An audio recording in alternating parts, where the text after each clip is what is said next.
New nation news explanation আপনাদের সকলকে স্বাগতম। চাঞ্চল্যকর হত্যা, সাগর সারোয়ার এবং মেহরুন রুনি।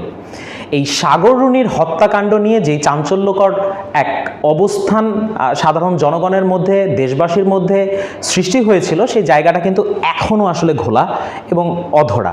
যেটা ছিল 12 বছর আগে এই সাংবাদিক দম্পতি যখন মারা যায়, তারা বিগত যেই রাজনৈতিক দল অর্থাৎ আওয়ামী লীগ, তারা বলেছিলেন তাদের জায়গা থেকে স্বরাষ্ট্রমন্ত্রী এই ধরনের একটা স্টেটমেন্ট দেয় যে এই সাগর রুনির হত্যা মামলার আসলে প্রতিবেদন খুব শীঘ্রই দেওয়া হবে এবং জাস্টিস এনশিওর করা হবে 24 ঘন্টার মধ্যে। যদিও বা সেই 24 কালের বিবর্তনে কত 24 চলে গেল, এর হিসাব আসলে সাধারণ জনগণের মধ্যেই থেকে গিয়েছে।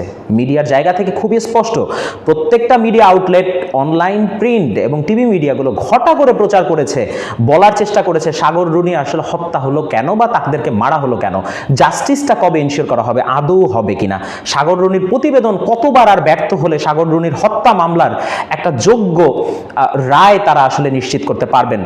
এত কিছুর পরেও, সাংবাদিক মহল থেকে এত কথা এবং প্রতিবেদনের পরেও এই জায়গাটা এখনো অধরা। প্রশ্ন হলো, সাগর রুনির হত্যা মামলার প্রতিবেদন এতবার ব্যর্থ হওয়ার পেছনে কারণ কি?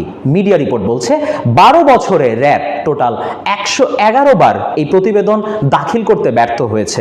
যদিও বা সংখ্যাটা সেঞ্চুরি করলেও জায়গা থেকে আমরা কিন্তু প্রতিবেদনটা আশ্বাসজনক কোনো লিড পাইনি।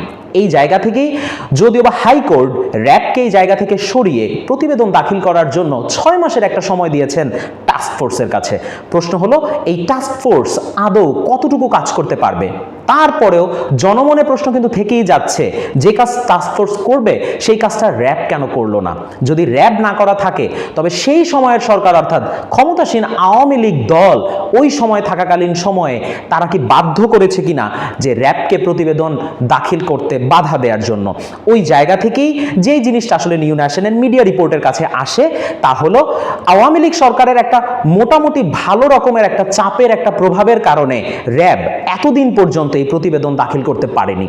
প্রশ্ন হলো, এই সাগর রুনি দম্পতির হত্যার সাথে আসলে কারা জড়িত এই ব্যাপারে ঘোলাসা থাকলেও এখন পর্যন্ত এটা স্পষ্ট করা গিয়েছে 111 বার প্রতিবেদন দাখিল করতে ব্যর্থ যারা হয়, প্রপার ইনভেস্টিগেশন করতে ব্যর্থ যারা হয়, অ্যাটলিস্ট তাদের মাধ্যমে বা তাদের কাছ থেকে সাধারণ জনগণ, আপনি আমি কখনো জাস্টিস যে পাবো না সেটা শিওর।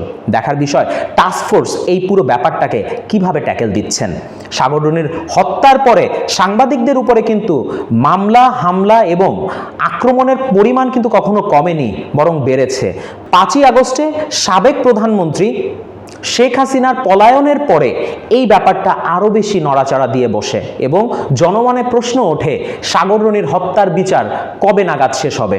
তবে এটা বিশ্বাস করা যায়, আগামী 6 মাসের মধ্যে টাস্কফোর্স নিশ্চয়ই ভালো কিছু প্রতিবেদন দাখিল করবেন এবং যার লিড ধরে এটা নিশ্চিত করা যাবে সাগর রুনি দম্পতির হত্যার পেছনে কারা কারা জড়িত।